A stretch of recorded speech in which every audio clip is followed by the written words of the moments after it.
বলছি, নর্থ বেঙ্গল পরশুদিন রাত্রির থেকেই সিএস, আমি, ডিজি, পুলিশ আমরা মনিটরিং করেছি কন্টিনিউয়াস। কলকাতায় একদিন যে 6 ঘন্টা জল জমেছিল আপনারা জানেন, 300 মিলিমিটারের ওপর বৃষ্টি হয়েছিল। নর্থ বেঙ্গলেও খুব আনফর্চুনেটলি পরশুদিন রাত্রে যে বৃষ্টিটা হয় সেটা 300 মিলিমিটার বেগে হয়েছিল এবং 12 ঘন্টা কন্টিনিউয়াস। তারপরে ভুটানের জল সংকোচ থেকে আসে, সিকিমের জল এসে পুরো ফ্লাডেড করে দিয়েছে। আজকেও আমি গঙ্গার সামনে থেকে আস্তে আস্তে দেখছিলাম গঙ্গা পুরো ভর্তি হয়ে গেছে। কাল পরশু হাই টাইড আছে। কথা হচ্ছে আমি কতটা রাজ্যের আমরা জল সামলাবো। বিহারে বৃষ্টি হলে জল চলে আসছে ফরাক্কা দিয়ে, ইউপিতে বৃষ্টি হলে ফরাক্কা দিয়ে জল চলে আসছে গঙ্গায়, গঙ্গা টুবু টুবু হয়ে যাচ্ছে। আমাদের জলটা যাবে কোথায় এখানে জল বৃষ্টি বেশি হলে? তারপরে ধরুন ডিবিসি তো ইচ্ছে মতো জল ছাড়ছে, পুরোটা নিজেদের খালি করে দিয়ে নিজেদের বাঁচাচ্ছে, ঝাড়খণ্ডকে বাঁচাচ্ছে। ঝাড়খণ্ড বাঁচুক আমি চাই, কিন্তু তোমরা সিলট্রেশন করছো না কেন, ডিসিলট্রেশন করছো না কেন? আজকে 20 বছর ধরে বলতে বলতে মুখ ব্যথা হয়ে গেছে। মাইথন, ডিবিসি, পাঞ্চেত কোনো জল ভরবার ক্যাপাসিটি নেই। তাহলে রাখার দরকার কি? ড্যাম না থাকলে ভালো হতো, তাহলে জলটা ন্যাচারাল কোর্সে আসতো, ন্যাচারাল কোর্সে বেরিয়ে যেত, সবাই সমানভাবে ভাগাভাগি করতে পারতো। টোটাল আমরা ফেস করছি, দক্ষিণবঙ্গ ফেস করছে ডিবিসি, পাঞ্চেত, মাইথন। দুর্গাপুর ব্যারেজ দিয়ে জলটা ছেড়ে দিচ্ছে এবং আমাদের ব্রিজ থেকে শুরু করে সবকিছু ওই জলের ফোর্সে উড়িয়ে নিয়ে চলে যাচ্ছে। নর্থ বেঙ্গলেও যেটা হয়েছে, তবু ভুটান গভর্নমেন্ট কালকে আমাদের একটা চিঠি দিয়েছে দুঃখ প্রকাশ করে।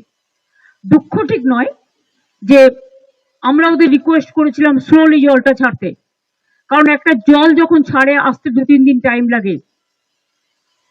এমনিতেই যা ছেড়েছিল তাতে নাগরাকাটা পুরো উড়ে গেছে, ওদিকে ধূপগুড়ি, ওদিকে জলপাইগুড়ি, আরো অনেকগুলো জায়গা, আলিপুরদুয়ারের কিছু জায়গা, মাটিগাড়া, দার্জিলিং, মিরিক, সবচেয়ে বেশি ক্ষতিগ্রস্ত হচ্ছে নাগরাকাটার মিরিক, জোরবাংলো, ওদিকে কালিম্পং ডিসকানেক্টেড হয়ে আছে।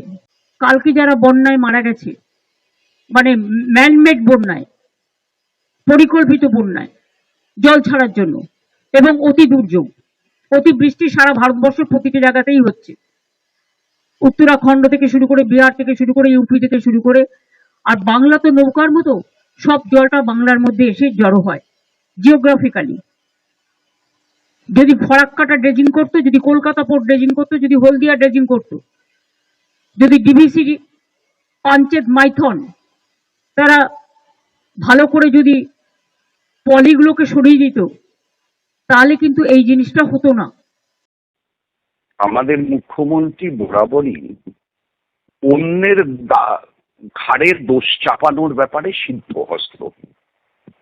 উনার সমস্ত অপরাধকে, উনার সমস্ত অন্যায়কে, উনার সমস্ত পাপকে উনি ভুলিয়ে দিয়েছেন মানুষকে গুলিয়ে দিয়ে, যে হোয়াট ইজ হোয়াট। ম্যানমেড বন্যার তত্ত্ব উনি 2001 সালে প্রথম এনেছিলেন। আজকে আবার 2025 সালে নিজে মুখ্যমন্ত্রী থাকাকালীন ম্যানমেড বন্যার তত্ত্ব আনছেন। আচ্ছা, ভুটানে বেশি বৃষ্টি হলে বাংলায় জল ঢোকে না কবে? ওটা তো প্রাকৃতিক কারণে ঢোকে, কে কি করে ঠেকাবে? আবার পশ্চিম বাংলায় বেশি বৃষ্টি হলে বাংলাদেশে জল ঢোকে না কবে? ওটাও তো প্রাকৃতিক কারণে ঢোকে, কে ঠেকাবে? এবার পশ্চিম বাংলায় বেশি বৃষ্টি হলে যদি বাংলাদেশে জল ঢুকে বন্যা হয়, আর বাংলাদেশ যদি বলে যেটা পশ্চিমবাংলা সরকারের তৈরি করা বন্যা, এটা তো প্রকৃতির শিক্ষা, প্রকৃতিকে চ্যালেঞ্জ করা, প্রকৃতির নিয়মগুলোকে অবমাননা করা। আসলে মুখ্যমন্ত্রী প্যাচে পড়ে গেছেন গতকালের কার্নিভালে। মুখ্যমন্ত্রী যদি সত্যিকারের বুদ্ধিমতী হতেন তাহলে গতকাল কার্নিভাল হতো, কিন্তু মুখ্যমন্ত্রী থাকতেন না। সামান্য উদ্বোধন করে চলে আসতেন, কিছু সময় থেকে চলে আসতেন, এটুকু তো করতে পারতেন। মুখ্যমন্ত্রী কার্নিভালে থাকলেন শুধু না, সারাক্ষণ ঢাক বাজালেন, সারাক্ষণ নাচলেন। এই যে সড়কগুলো সমন্বিতা, প্রকাশ করতে পারে না।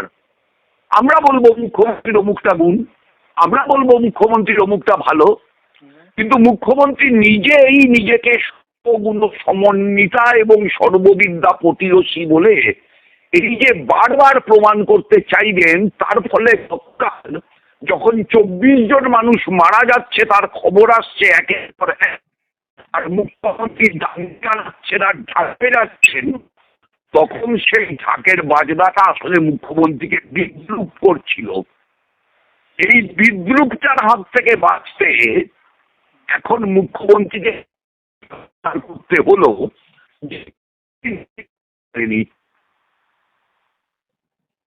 তার সঙ্গে আলিপুরদুয়ারের কি সম্পর্ক, হ্যাঁ ডিবিসি ড্রেজিং করেনি তার সঙ্গে কোচবিহারের কি সম্পর্ক, ডিবিসি ড্রেজিং যদি না করে থাকে তার সঙ্গে মিউজিকের কি সম্পর্ক, মেলাতে এবার যদি আমেরিকায় ভয়াবহ সুনামি হয় হ্যাঁ তাহলে আমেরিকার অর্থনীতির উপর যে প্রায় গোটা